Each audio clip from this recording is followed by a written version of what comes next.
With the success of both Resident Evil 7 and Resident Evil 2 Remake, fans of the series, myself included, are curious as to where the series will go next. I find that this is the most interesting time to speculate what the next main series Resident Evil entry will actually be like. RE7 shifted the gameplay into a first-person perspective, which was a first for a main entry in the series, while also returning back to its roots, which of course were survival horror.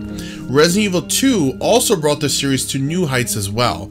It demonstrated that Capcom could produce a new RE game with the over-the-shoulder camera angle and still retain the series' roots.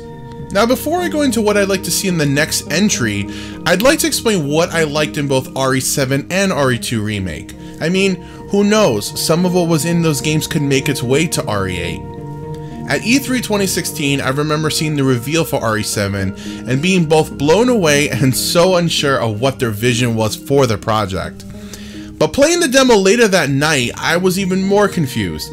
It was so impressive but also felt so different, which necessarily wasn't a bad thing. Fast forward to its release and I was in love.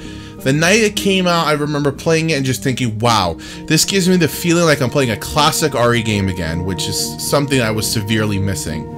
Small dark corridors, limited supplies, save rooms, and even a mode that requires you to save manually, similar to the ink ribbons in the classic series of Resident Evil. It was and still is such a fun ride anytime I play the game again.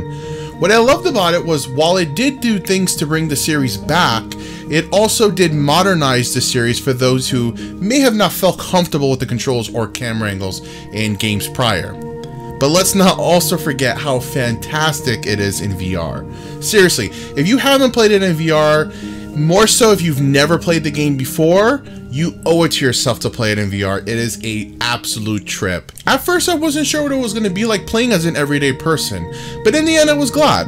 The main plot at this point was so beyond over the top, so scaling it down to an isolated area was definitely the right choice.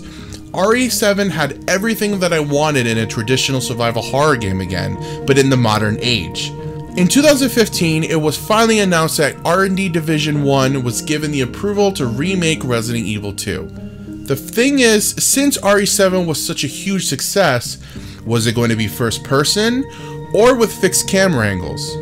I figured it wouldn't be over the shoulder since that's when the game started to head into the more full-on action territory. Also, as a personal preference, I wanted fixed camera angles since the original Resident Evil remake was and still is a masterpiece, and it was proven still to this day since the HD remaster of it came out in 2015 and was extremely highly received, just as it was when it first originally came out. The question is, where do you take Resident Evil 8? What would I like to see implemented in the next game?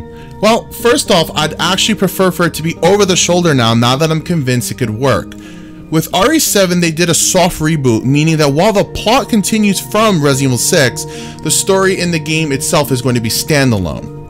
As far as setting is concerned, they already went back to using a mansion again, so I don't want that, but I thought it would be pretty cool if it took place in a city again. Somewhere like New York, Tokyo, just some big city. I thought it'd be interesting because that opens up many more opportunities and locations that you can visit. As far as creatures go, I love the molded, but I don't think it'd make any sense for them to return. So other than zombies being the basic enemy, I'm not really sure what else could take its place. As long as they're enemy variety, I can't complain. The plot that I came up with is something along the lines of a new protagonist who's traveling on vacation to a city, and basically it begins in an airport when a passenger is showing symptoms of a virus, and it all plays out from there. Sounds like a horror movie, and I guess that's kind of how these games are anyway.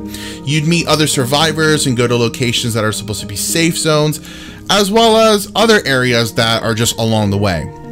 But I'd love to see different places like a school, a shopping plaza, just other things that they could do again with a city setting. As far as difficulty settings go, have it follow Resident Evil 2 Remake's difficulty settings, as I feel that they handled it really well in that game. I'd like to still see things like unlockable outfits, multiple paths, choices, endings, and of course a mercenaries or raid mode. Those modes can also include multiplayer, as co-op is made for that. its connection to the R universe, of course, would be something like the virus itself, and of course, a previous important character. It doesn't even just have to be a main character, it could be, you know, someone just in general that's important to the plot. And that could be its connection, kind of the way Resident Evil 7 had Chris Redfield in it, and that's essentially its only connection. As long as it's made with the same quality Capcom has been making and is still survival horror, I don't mind what they do.